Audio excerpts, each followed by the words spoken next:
Hello friends, welcome to Scientific Academy. Class 10th के NEET JEE foundation course में chapter of discussion है chemical bonding and molecular structure. Lecture number 6 चल रहा है friends.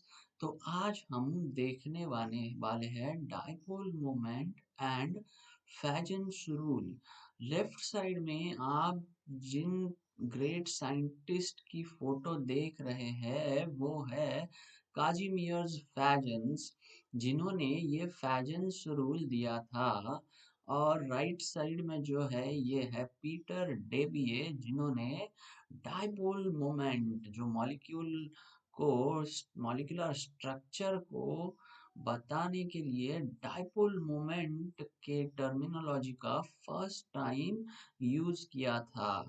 I hope पिछले 5 lectures आप सभी ने इसी तरह हंसते मुस्कुराते हुए पढ़े होंगे फ्रेंड्स। तो चलो let's begin with lecture number 6। Friends, ये जो दो टर्मिनोलॉजीज हमने अभी देखी थी, dipole moment and Fajans rule, इनको पढ़ने से पहले हम कुछ देखते हैं कि हमने तो देखा था कोवैलेंट बॉन्ड क्या होता है और आयोनिक बॉन्ड क्या क्या होता है।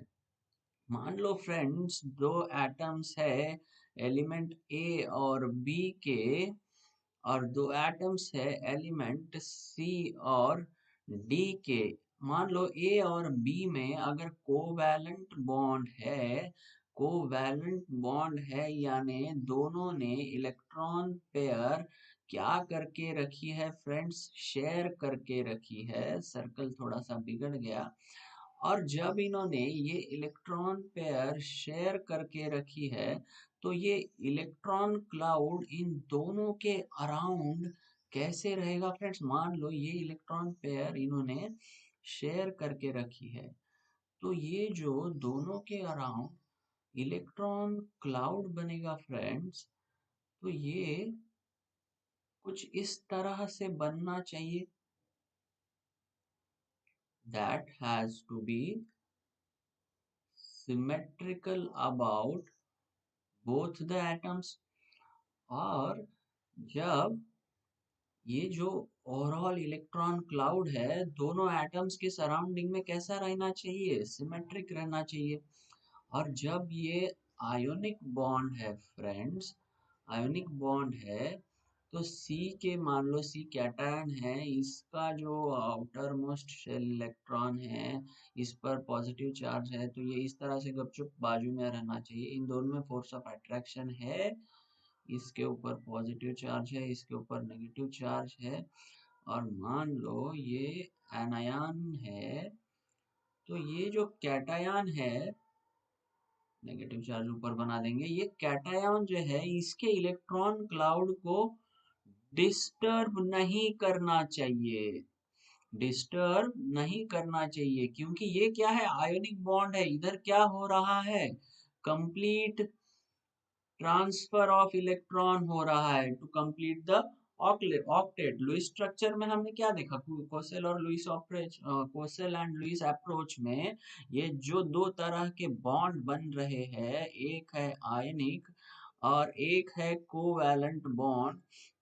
तो आइडियली कैसे रहना चाहिए, ये जो शेयर्ड पेयर ऑफ इलेक्ट्रॉन है किसी एक की तरफ खींची नहीं जानी चाहिए कोवैलेंट बॉन्ड में। और आयोनिक बॉन्ड में क्या होना चाहिए आइडियली, कि इसकी एनायन का जो इलेक्ट्रॉन क्लाउड है वो एनायन के अराउंड ही, एनायन के न्यूक्लियस के अराउंड ही घूमना चाहिए। ये कैटायन इसको अपनी तरफ खींचना नहीं चाहिए। That is the ideal scenario. देख बाबा, इसने अपना इलेक्ट्रॉन दे दिया है, एक बार तूने दे दिया तो इसको अपनी तरफ फिर से मत बुला, अपनी तरफ फिर से मत बुला। और अगर नहीं बुला रहा है तो that is the ideal condition. लेकिन फ्रेंड, दुनिया यूनिवर्स में आइडियल कंडीशन कभी एग्जिस्ट होती है क्या? नहीं। कोवेलेंट बॉन्ड में भी जब तूने शेयर किया है तो ईमानदारी से शेयर कर, शेयर्ड पेयर को तेरे तरफ भी उतना ही रहने दे, इसके तरफ भी उतना ही रहने दे। That is the ideal scenario of covalent bond. और जैसा कि मैंने अभी अभी कहा था, आइडियल सिनारियो यूनिवर्स में रेयरली होता है। तो फ्रेंड्स एग्जैक्टली होता क्या है हम देखेंगे। कोवैलेंट बॉन्ड के बारे में हमने तो देख लिया था कि इसमें कोवैलेंट बॉन्ड दो तरह का होता है। एक तो पोलर कोवैलेंट बॉन्ड होता है जिसमें हेटेरो एटम्स डिफरेंट इलेक्ट्रोनेगेटिविटीज के जुड़े हुए रहते हैं। और तो एक होता है नॉन पोलर कोवैलेंट बॉन्ड।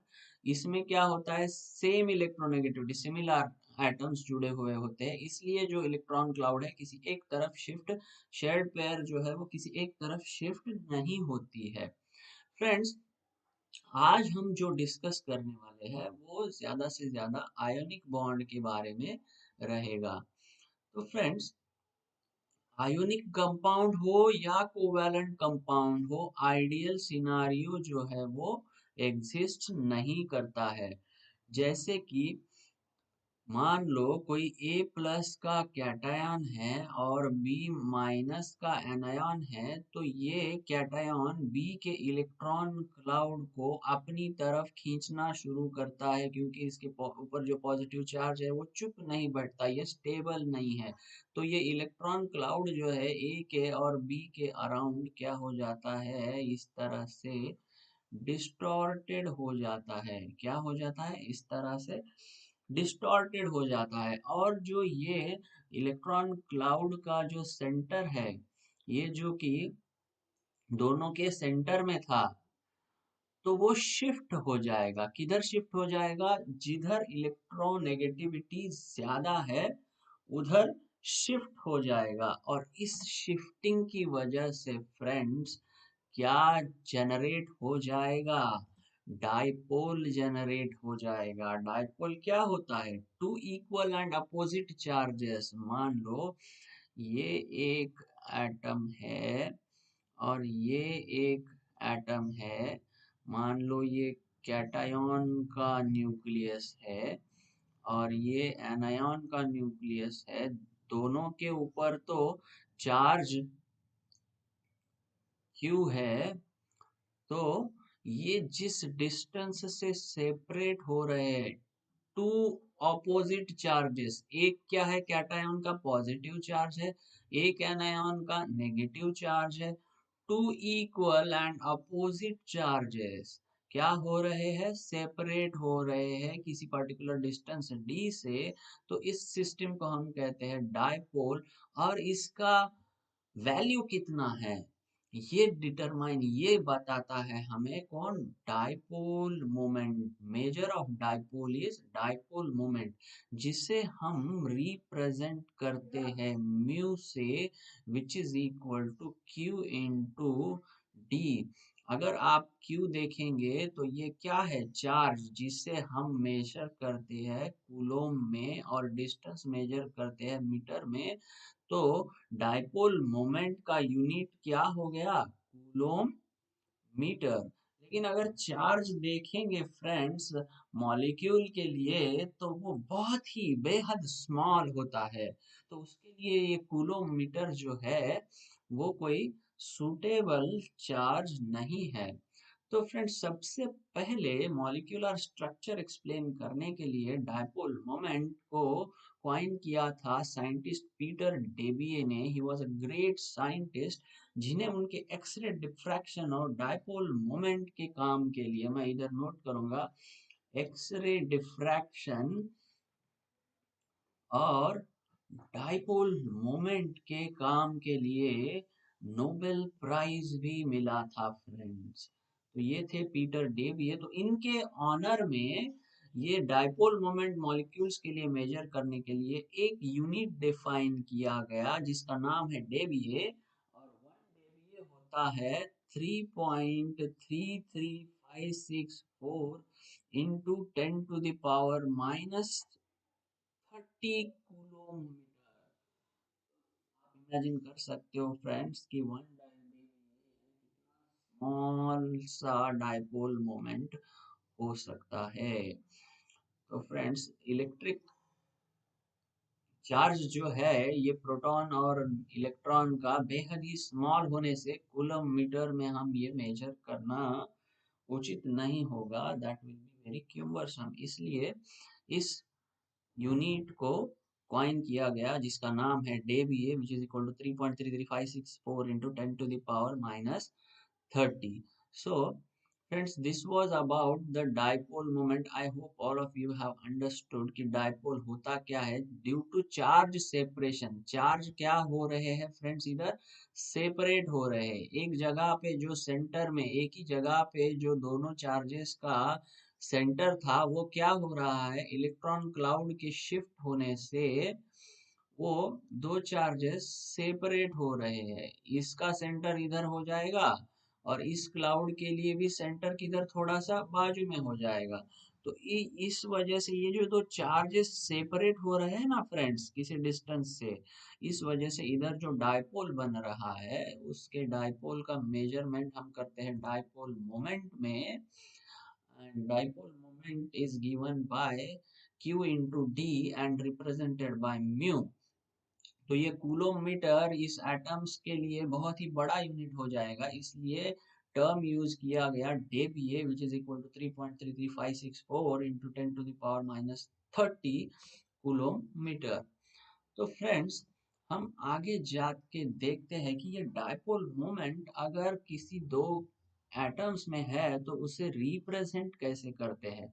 मान लो HCl का मॉलिक्यूल है, इसमें H के ऊपर क्या आ रहा है, पार्शियल पॉजिटिव चार्ज आ रहा है। क्लोरीन जो है अपनी तरफ इलेक्ट्रॉन क्लाउड को खींच रहा है, तो ये इलेक्ट्रॉन क्लाउड जो है वो किधर से किधर जा रहा है, पॉजिटिव से नेगेटिव की ओर। तो इस तरह से इसे रिप्रेजेंट करते हैं फ्रेंड्स। ये HCl का बॉन्ड हुआ और जब हम इसे रिप्रेजेंट करते हैं तो एक एरो बना देते हैं पॉजिटिव से नेगेटिव की तरफ, और इधर कॉर्नर में इधर आ, इसकी जो पूंछ है इसकी तरफ, ये जो एरो की पूंछ है इसकी तरफ एक प्लस साइन बना देते हैं, प्लस साइन।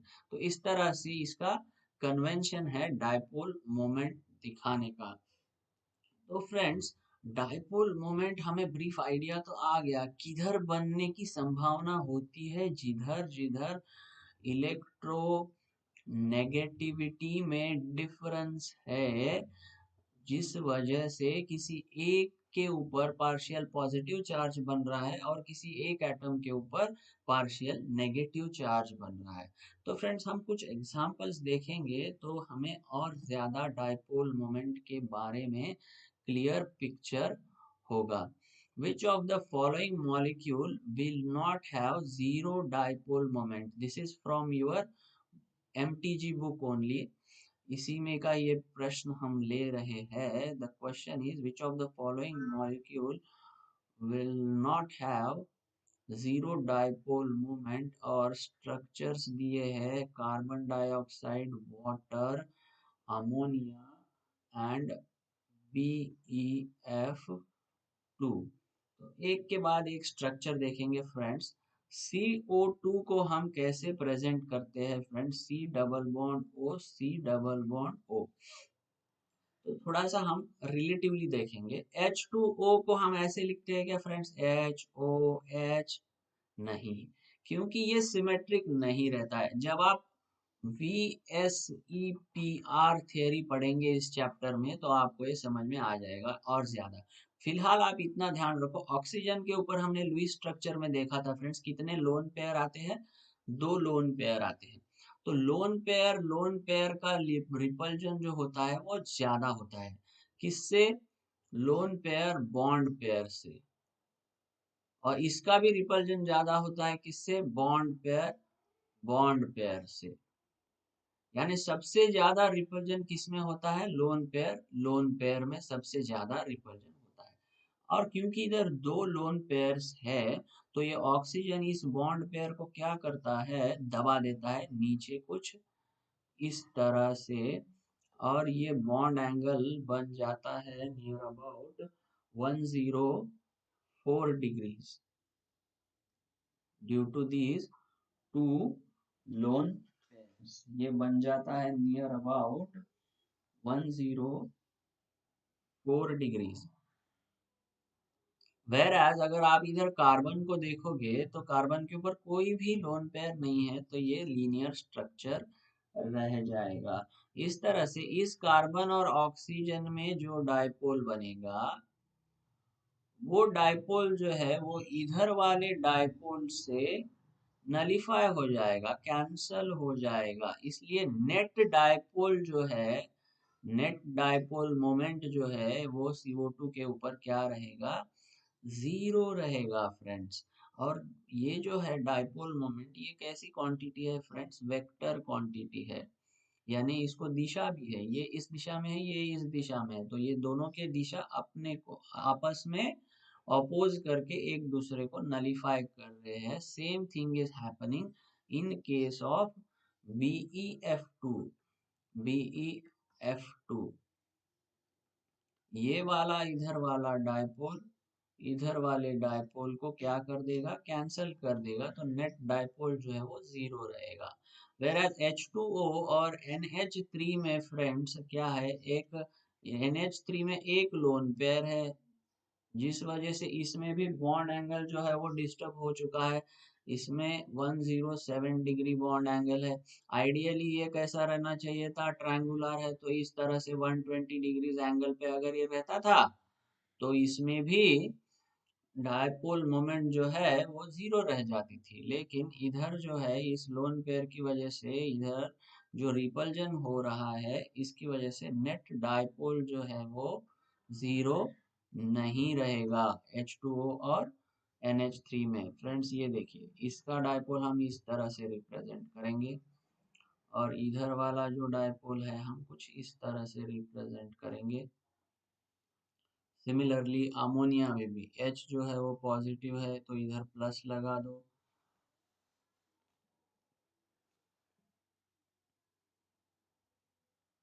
ये पॉजिटिव टू नेगेटिव चला जाएगा। इसमें भी फ्रेंड्स इस तरह से रहेगा। तो इन तीनों का नेट डायपोल जो रहेगा फ्रेंड्स, तीनों इस दिशा में एक्ट कर रहे हैं, तो तीनों का net dipole will be somewhere in this upward direction. तो वाटर के केस में फ्रेंड्स डायपोल मोमेंट होता है 1.85 डेविए, और अमोनिया के केस में डायपोल मोमेंट होता है फ्रेंड्स 1.47 डेविए। तो फ्रेंड्स आई गेस कि आपको डायपोल और डायपोल मोमेंट क्या होता है इन एग्जांपल्स के साथ बेहद क्लियर हुआ होगा। तो आगे चलते हैं हम, कि हमने देखा कि कोई भी बॉन्ड जो है वो प्योरली कोवैलेंट या आयोनिक रहने की संभावना कम है। तो पीटर डेबिये ने तो देखा कि डायपोल बन रहा है, लेकिन वो किस में ज्यादा बनेगा और किस में कम बनेगा, इसके ऊपर सर पीटर डेबिये ने कुछ नहीं कहा था। तो सर काजिमियर्स फैजन ने एक्सक्लूसिवली आयोनिक कंपाउंड्स को स्टडी किया। एक्सक्लूसिवली किसको स्टडी किया, आयोनिक कंपाउंड्स को, इन ऑर्डर टू डिटरमाइन कि कौन सा आयोनिक कंपाउंड में ज्यादा कोवेलेंट कैरेक्टर रहेगा।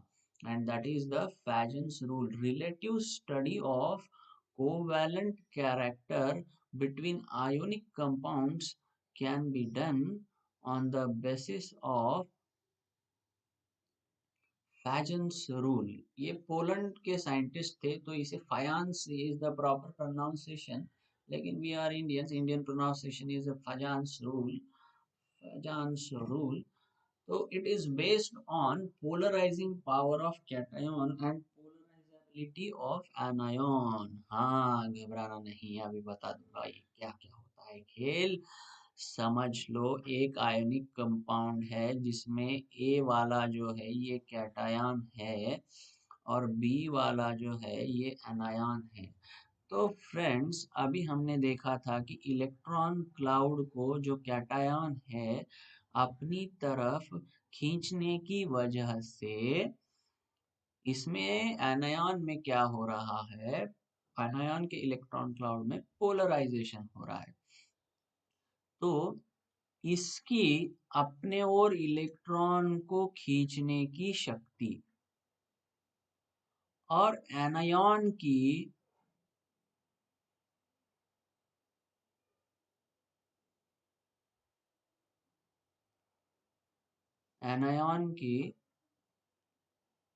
अपने सराउंडिंग में इलेक्ट्रॉन क्लाउड को रखने की शक्ति, ये बताता है पोलराइजिंग पावर एंड पोलराइजेबिलिटी। अगर ये कैटायन की साइज जितनी छोटी रहेगी, ये कैटायन की साइज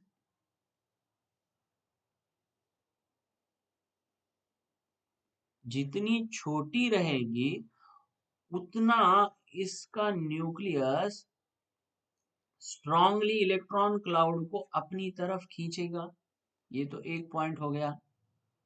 दूसरा, इसके ऊपर जितना ज्यादा चार्ज रहेगा पॉजिटिव, उतना ज्यादा ये अपनी ओर इलेक्ट्रॉन क्लाउड को खींचेगा।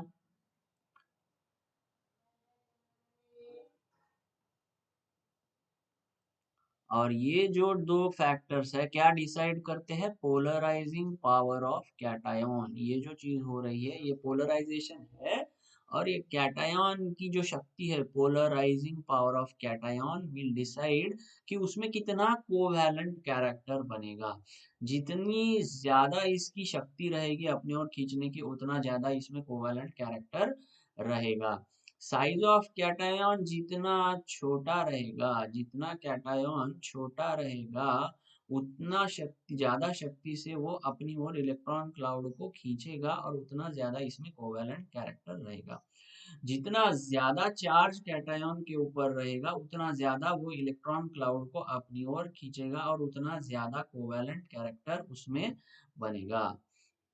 अभी देखते हैं एनायॉन की तरफ। जैसे ये अपनी ओर खींच रहा है, ये इसको अपनी ओर कितनी इजीली खींचने देगा, इसके ऊपर भी तो वो निर्भर करेगा कि उसमें कोवेलेंट कैरेक्टर कितना बन सकता है। अभी ये जो एनायॉन है, इसकी अगर मान लो साइज बहुत बड़ी है, तो इसके न्यूक्लियस का इन्फ्लुएंस जो है वो आउटर मोस्ट इलेक्ट्रॉन के ऊपर, शेल के ऊपर कैसा होगा? कम होगा। यानी एनायॉन की साइज जितनी बड़ी होगी, एनायॉन की साइज एनायॉन की साइज जितनी बड़ी होगी, उतना पोलराइजेशन ज्यादा होगा। यानी पोलराइजेबिलिटी ऑफ एनायॉन क्या है? ज्यादा है। कब? जब इसकी साइज ज्यादा है। सिमिलरली इसके ऊपर जब चार्ज ज्यादा रहेगा, तो ये अपनी ओर खींचने की संभावना, टेंडेंसी भी ज्यादा हो जाएगी। यानी एनायन के ऊपर जितना ज्यादा चार्ज रहेगा, उतना ही कोवैलेंट कैरेक्टर जो है वो ज्यादा रहेगा। तो फ्रेंड्स, ये तो हमने जान लिया कि आयोनिक कंपाउंड्स में कोवैलेंट कैरेक्टर बनता है, और जिस कैटायन की साइज बहुत कम है और जिसके ऊपर ज्यादा चार्ज है, वो कैटायन इलेक्ट्रॉन क्लाउड को ज्यादा शक्ति से अपनी ओर खींचेगा और उतना ही ज्यादा उसमें कोवैलेंट कैरेक्टर बनेगा।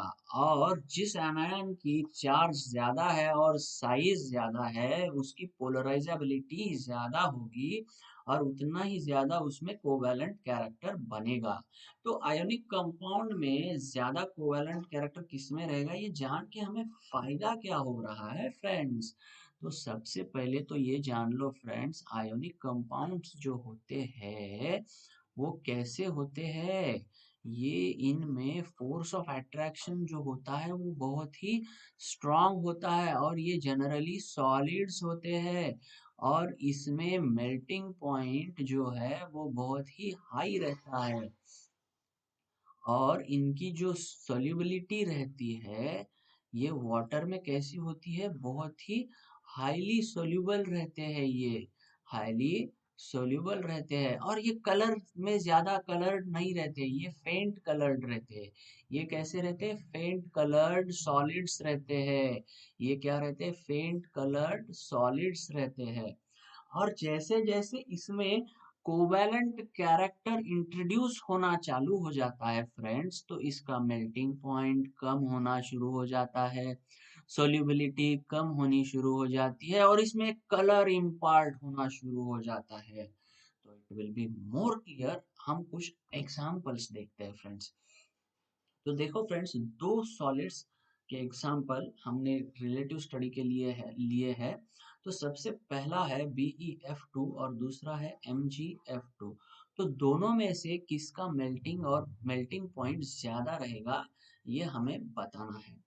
तो फ्रेंड्स, इसमें एनायोनिक पार्ट तो दोनों में भी सेम है। अगर डिफरेंस किधर है तो कैटायन में है, Be प्लस प्लस और Mg प्लस प्लस। तो फ्रेंड्स, हमने क्या सुना था, पढ़ा था, सीखा था कि कैटायन की साइज जितनी छोटी होगी, जितना स्मॉल कैटायन होगा, उतना उसकी पोलराइजिंग पावर जो है वो ज्यादा होगी और उतना ज्यादा कोवैलेंट कैरेक्टर उसमें होगा। तो अभी इसमें सबसे छोटा कैटायन कौन सा है फ्रेंड्स? बेरिलियम। इसका एटॉमिक नंबर कितना है? हमने क्या ट्रिक बताई थी? हे ली बे 1 2 3 4। इसका एटॉमिक नंबर 4 है। वेराज Mg का कितना है? नाम जालसी पास्कल आर, तो ये 12 है। तो इसकी एटॉमिक साइज जो है वो काफी ज्यादा है बेरियम से। तो बेरियम में पोलराइजिंग पावर कैसी है? Polarising power of barium Mg से ज्यादा है। तो इसमें कोवैलेंट कैरेक्टर क्या होगा? Be में ज्यादा रहेगा और कोवैलेंट कैरेक्टर जाएगा तो इसका बॉइलिंग मेल्टिंग पॉइंट ये कम कर देगा। तो इसीलिए MgF2 का मेल्टिंग पॉइंट क्या होगा? हाई रहेगा। तो here answer is MgF2। MgF2 का मेल्टिंग पॉइंट जो है वो ज्यादा रहेगा। तो अभी फ्रेंड्स अगला क्वेश्चन देखते हैं। अगले क्वेश्चन में CaCl2 का और CaBr2 का एग्जांपल दिया है। हमने दो एग्जांपल ऐसे चुने थे कि जिसमें एक में कैटायन डिफरेंट है और इसमें अभी एनायन डिफरेंट है। तो हमने एनायन के बारे में क्या सीखा था कि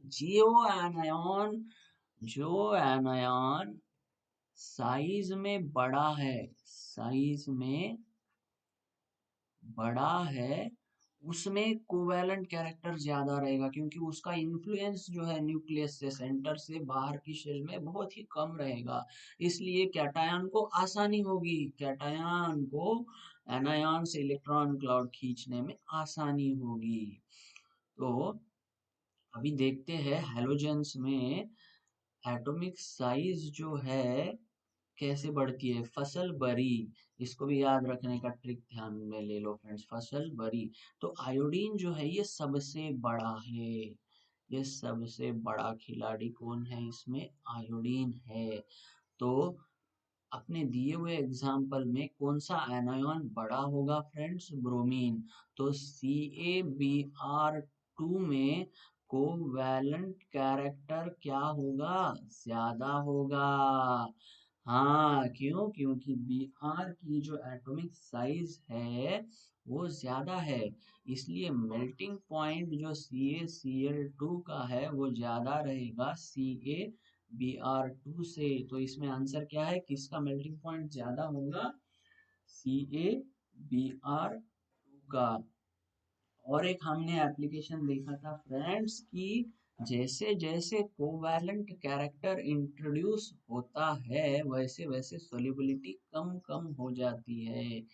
तो देखिए फ्रेंड्स, एक एग्जांपल के साथ ये भी क्लियर हो जाएगा इन दोनों में से कौन सा कंपाउंड ज्यादा सोल्यूबल रहेगा, FeOH ट्वाइस या FeOH थ्राइस। वो हमने तो साइज के बारे में तो देख लिया, अभी देखते हैं चार्ज क्या गुल खिलाता है। Fe के ऊपर इधर 2 प्लस चार्जेस है और इधर Fe के ऊपर 3 प्लस चार्जेस है। और चार्ज अगर बढ़ता है तो हमने क्या सीखा था? With increasing charge increases covalent character. जैसे जैसे चार्ज बढ़ता है वैसे वैसे कोवैलेंट कैरेक्टर बढ़ता है। तो FeOH थ्राइस में कोवैलेंट कैरेक्टर कैसे होगा फ्रेंड्स? ज्यादा होगा, आयोनिक कैरेक्टर कम होगा। यानी सोल्यूबिलिटी किसकी ज्यादा होगी? FeOH twice will be more more soluble than FeOH thrice। और एक एप्लीकेशन देखा था फ्रेंड्स हमने, क्या देखा था, जैसे जैसे कोवैलेंट कैरेक्टर बढ़ता है वैसे वैसे उसका कलर भी डार्क बनते जाता है। तो फ्रेंड्स देखो इधर AgF, AgCl, AgBr, AgI में सबसे ज्यादा डार्क कलर्ड कौन रहेगा, डार्क कलर्ड कंपाउंड कौन सा रहेगा ज्यादा, जिसमें कोवैलेंट कैरेक्टर सबसे ज्यादा रहेगा वो सबसे ज्यादा डार्क रहेगा।